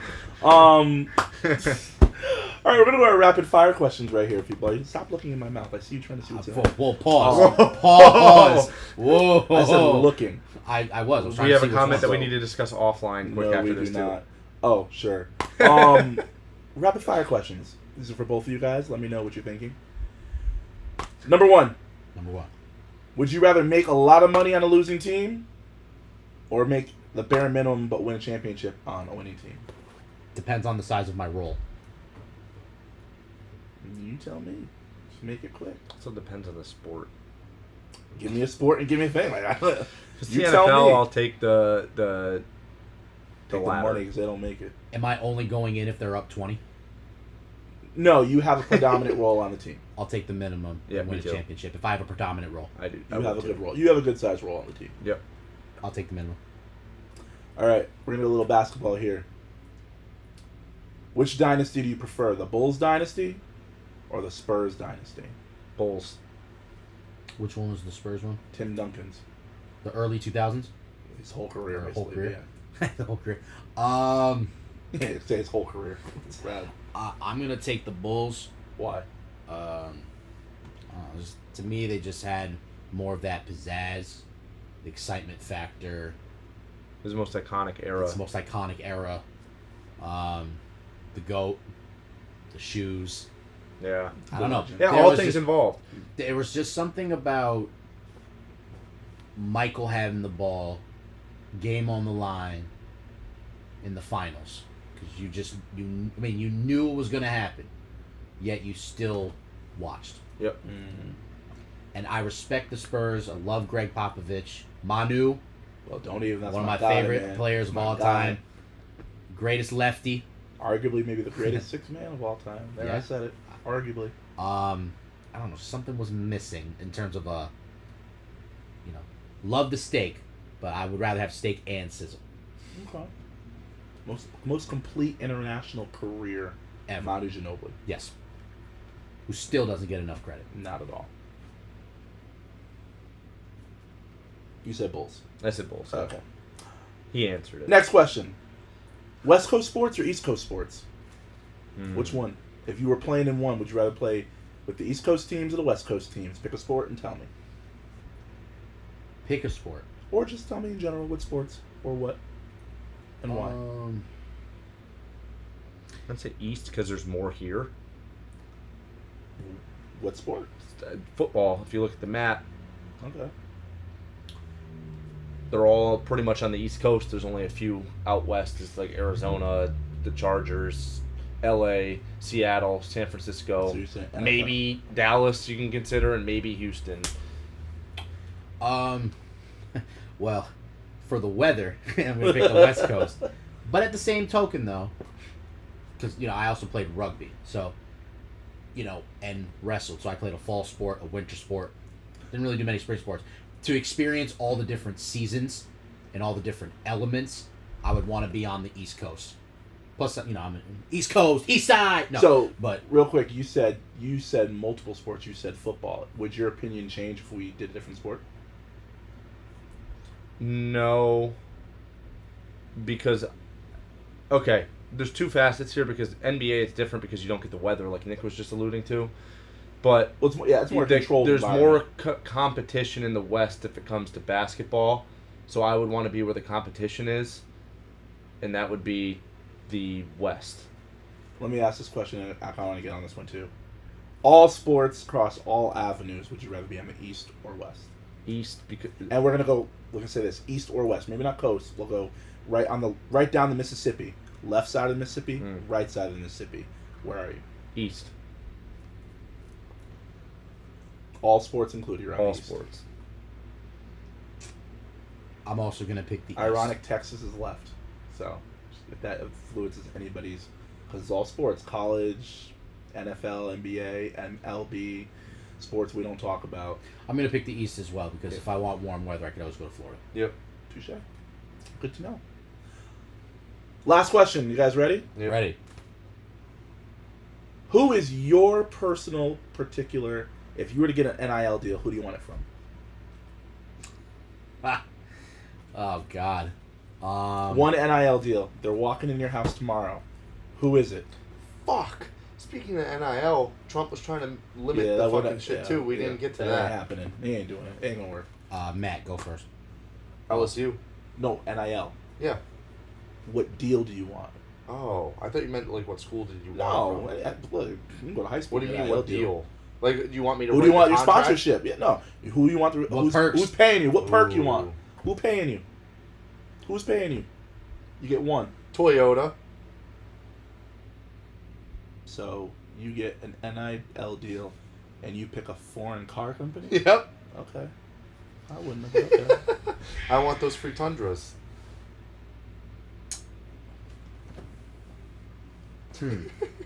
Now, a lot of places are doing NIL deals. You got Chipotle, you got Minas Carne. Probably give you a deal if you're local. You can get a Nike NIL deal. You get an Adidas, Gatorade. A lot of food places. All right. Change Nope, my answer. you already picked New Toyota. Bass Pro Shops. No, I'm sorry. You picked Toyota. You are on the record. I'll stick with my answer. I'm gonna pick I know who I'm picking.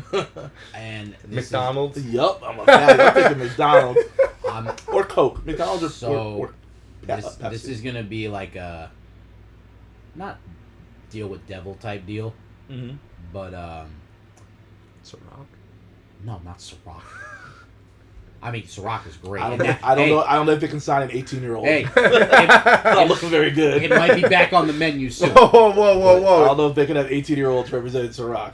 Okay. Only because they're not 21. I won't cut anybody else off here. So, this is gonna sound really stupid. I'm gonna say Johnson and Johnson. No, Oh, then how's it gonna sound stupid?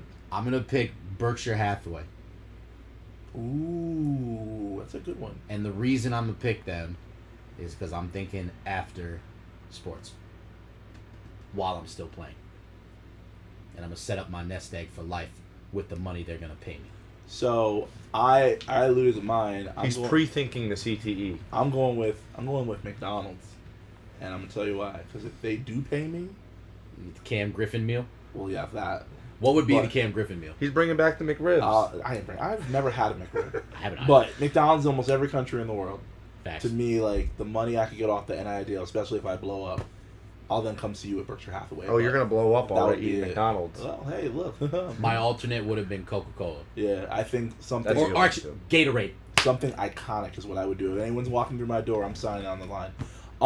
What's the Cam Griffin meal? What is my meal? Oh, You're big on Right, that breakfast. right. thing. Travis Scott has a pretty meal, big Angel on Reese breakfast. has a meal. It would be a breakfast meal. Wow, I'm pretty that's big different. on breakfast. That is different. So, I guess I gotta. Oh god, it's like 4,000 calories. But, I love their big breakfast. You know, with the hotcakes, Yep. sausage, egg, and a biscuit. So because my fat ass would be doing it, I'm like, you know what? I want a McGriddle with the biscuit also. So I'll do like a McGriddle, a sausage McGriddle on the side. So it's all of that with the McGriddle and a large orange juice. Hell yeah. And McDonald's used to add grape jelly on the menu. They have grape jelly. Do they? Yeah. I never seen it. Yeah, they have grape jelly. Well, I'm not there often. And if enough. they stop doing it, bring it back because they did have grape jelly. Yeah, so that would be my meal. NIL deals, obviously, we're not in school anymore. We missed out on that generation. Like, I had to get paid under the table for track. I can't even. And that was only like $15 stipend, so not happy about that. But hey, that was life back then. Are you guys ready for our trivia question? Yes. So, our trivia question today Let's do it. is we're going to see it. I'm going to butcher some of these words, but you know what? We'll go with the easier one. Drum roll. What 3-time Grand Slam winning tennis player is the only African American man to win a singles title at Wimbledon, the U.S. Open, and the Australia Open? He's American? African American? African American. Men's. Yes. Man. Wimbledon, U.S. and Australia. Wimbledon, the U.S. Open, and the Australia Open, yes. Oh, God. And you both know this name. Jackie Arthur Ro- Ashe. That is correct. It is Arthur Ashe. What'd you say? It's Jackie Robinson. No, it's not Jackie Robinson. Dumbass. He ain't even a tennis I player. know he's not a tennis player. Making it sound like we don't know what we're talking about over Good here. job, Nick. That is good. Nick is our guru with a lot of things, but it is everybody's favorite time now, where we turn the mic over to Nick and he makes fun of the Steelers. So we are going to go on that route. Love Matt. Nope, it's time for Nick's rants. So Nick, It is not about the Steelers. it is not about Steelers, but I have a question. Until they lose to the Jets, then it's going to be about the Steelers What? live, bro. What? Dodged a bullet. What I are know. we? Oh yeah, he did. Fields isn't really that. It's not. Yeah, It's it's a his toe toe. injury. Yeah. What are you ranting about this week, my friend? All right. Settle in, ladies and gentlemen. Hope you got your popcorn. And I'm putting you on a gathered clock. around the fire. We get 3 minutes. 3 minutes. 3 minutes? Okay, I got you. 3 minutes. Start the clock. Oh, all right. Because Matt got work in the morning. You're just going to have to keep me on track with time. Just... All right, I got you. Ready? Oh, I Yeah. can't do that. I got to do this one. Go. All right. Ladies and gentlemen, I hope you guys got your popcorn tuned in. You guys are sitting by the fire, enjoying your summer evening, Sunday night. Nikki P now is going to get pissed off real quick. All right. So, Shamar Stewart. I don't know if you guys have ever heard of him. It's because he's never played a down in the NFL. But he was the first-round pick of the Cincinnati Bengals. Last of the first-round picks to sign. He was holding out because of language in the contract pertaining to guarantees. So he was like, no, I'm not playing, right? Until he gets a different deal. Well, guess what? He has signed. He is officially a Cincinnati Bengal. He has reported to camp. He signed a 4-year contract. And guess what? He didn't like the language so much. He got a fully guaranteed contract from the Cincinnati Bengals. Wow. Has not played a fucking snap in the NFL.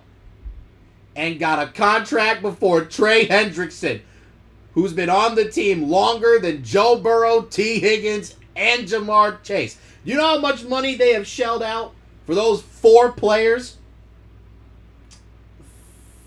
Oh, it's rhetorical. Over $300 million. How much did Trey Hendrickson get? That's what he got. He getting diddled because of Shamar Stewart. Because Shamar Stewart was like, no. He got a fully guaranteed... Remember the last person to get a fully guaranteed contract for a team that was orange and black and brown? Yeah, Deshaun. Yeah. You know what he's done? Nothing. And he got paid before Trey Hendrickson. Wow. Shamar Stewart, you rat bastard. Just because you played in the SEC, don't mean you were that dog in the SEC. Jamar Chase, yes, earned his money. T. Higgins earned his money. Don't think it should have been from the Bengals. But he earned his money. Trey Hendrickson has earned his money. And the fact that you got a fully guaranteed contract before he got a dime. Shame on you, you rat bastard. Shame on the Bengals ownership. Bunch of rat bastards. This is like when they had Marvin Lewis coaching the team. Get him to the playoffs every year. Not one playoff win in his career. And even Marvin Lewis got paid before Trey Hendrickson. Trey, ask for a trade. Fuck Shamar Stewart. And fuck the Bengals. Time done. I was right on 3 minutes. Was it? Well, I hit it a little late, but yeah, 3 minutes. Wow. I am proud of you for that. And Nick actually got up and walked off. So Fuck Shamar Stewart, he's yo. back. Hey, don't slap the laptop like that. Yeah, so that is your. I hope he has not a single sack this season. I hope Trey asks for a trade. I hope he goes. I hope Trey Hendrickson comes to the Eagles. Everyone's Oh my on you. God. Come on over, buddy. Hey, we'll take care of you. Come on down. Yeah. I don't know. Can you afford? You can't afford to pay him either. Shit, we could backload his contract, unlike That the is true. I Bengals. did say they could. Bunch backload of his dumb fucks. contract We got off, Howie yeah. Roseman and Howie we trust, baby. So Repeat season. that is what you are ranting about this week, or some guaranteed contracts or some Yeah, rookies. fuck that shit, dude. Oh my goodness. This is, There should be no guaranteed contracts in the NFL. I don't Fully know if you can guaranteed. put us on spam. All we're gonna see are like little bleeps in front of people's faces. There ain't no bleeps. There should be. No. This is not child friendly. Man, they diddling Trey Hendrickson. Bro. yeah, Hey, definitely. free my homie Trey. So White boy Trey. Free white boy Trey. on that note, we're gonna wrap it up because Nick is about to go off over here. Yep. And Let my that's man how we're- free. Let that Bengal out the zoo. Oh my god. Free Trey to Bengal. So man. from all of us here at the Busted Podcast, Nicholas Basampieri, Cam Griffin, Matt Baywood, those are our correct names. Have a good one. Good night, my friends. Love you guys. Take care. Those are